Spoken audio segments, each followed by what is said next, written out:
राजनीति नजरिए से देश के सबसे बड़े सूबे के मुखिया अजय सिंह बिष्ट यानी योगी आदित्यनाथ, जिसका नाम आज यूपी का बच्चा बच्चा जानता है। आज प्रधानमंत्री मोदी के बाद बीजेपी का सबसे लोकप्रिय चेहरा बन चुके योगी आदित्यनाथ के राजनीतिक सफर की शुरुआत और सत्ता में काबिज होने की कहानी कहीं ना कहीं हम सबको पता है। लेकिन हम आज आपको योगी आदित्यनाथ के सियासी जीवन के हर उस पहलू से रूबरू करवाएंगे जिसने एक योगी को यूपी सल्तनत का सबसे लोकप्रिय मुख्यमंत्री बना दिया। उत्तराखंड में 5 जून 1972 को जन्मे योगी आदित्यनाथ के मुख्यमंत्री बनने की कहानी भी कम दिलचस्प नहीं रही। 22 साल की उम्र में अजय सिंह बिष्ट की मुलाकात उस शख्स से हुई जिसने एक आम जीवन जीने वाले लड़के को योगी आदित्यनाथ बना दिया, और वो शख्स कोई और नहीं गोरखपुर के महंत अवैधनाथ थे। यह उन दिनों की बात है जब अजय सिंह बिष्ट ने बीएससी की पढ़ाई के बाद गुरु गोरखनाथ पर रिसर्च करना शुरू किया था, और इसी दौरान महंत अवैधनाथ का उन पर इतना असर हुआ कि उन्होंने सांसारिक जीवन को त्यागने का फैसला कर लिया। 15 फरवरी 1994 को अजय सिंह बिष्ट नाथ संप्रदाय के सबसे प्रमुख मठ गोरखनाथ मंदिर के उत्तराधिकारी के रूप में अपने गुरु महंत अवैधनाथ से दीक्षा ली और योगी आदित्यनाथ बन गए।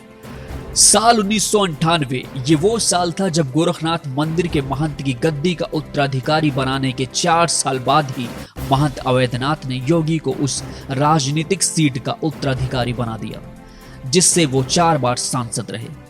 योगी महज 26 साल की उम्र में ही उसी सीट से लोकसभा पहुंचे। अब तक योगी ने गोरखपुर की राजनीति में एंग्री यंग मैन के रूप में धमाकेदार एंट्री कर ली थी।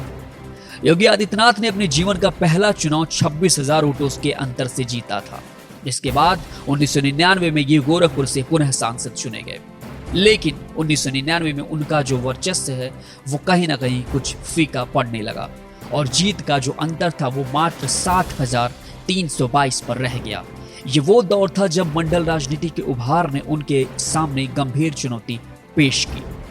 अप्रैल 2002 योगी आदित्यनाथ ने सांस्कृतिक संगठन और निजी सेना का गठन किया और नाम दिया हिंदू युवा वाहिनी। हिंदू युवा वाहिनी ने उनके जीवन पर काफी गहरे छाप छोड़े और उनके सोच व उनका राजनीतिक जीवन बदल डाला। जिसके बाद 2004 में तीसरी बार योगी ने लोकसभा का चुनाव जीता। इसके बाद योगी ने कभी पीछे मुड़कर नहीं देखा। साल 2009 में योगी ने 2 लाख से ज्यादा वोटों से जीतकर लोकसभा में वापसी के साथ धमाकेदार एंट्री की। हिंदू युवा वाहिनी के गठन के बाद गोरखपुर में उनकी जीत का जो अंतर है वह बढ़ने लगा और साल 2014 का चुनाव वह 3 लाख से भी अधिक वोटों से जीत गए। इसके बाद मानो सबको लगने लगा कि 2017 में योगी ही सूबे के मुखिया बनेंगे। लिहाजा सबकी निगाहें 2017 यूपी विधानसभा चुनाव पर थी।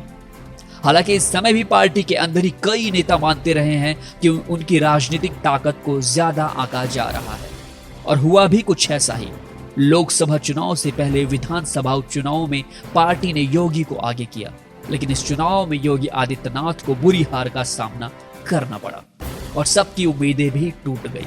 लेकिन इसके बावजूद भी 2017 में विधानसभा चुनाव में बीजेपी के राष्ट्रीय अध्यक्ष ने योगी आदित्यनाथ से पूरे राज्य में प्रचार प्रसार कराया। खास बात यह भी रही कि इन्हें प्रचार के लिए एक हेलीकॉप्टर भी दिया गया। देखते देखते ही बीजेपी यूपी में प्रखंड यानी कि प्रचंड जीत की ओर बढ़ने लगी।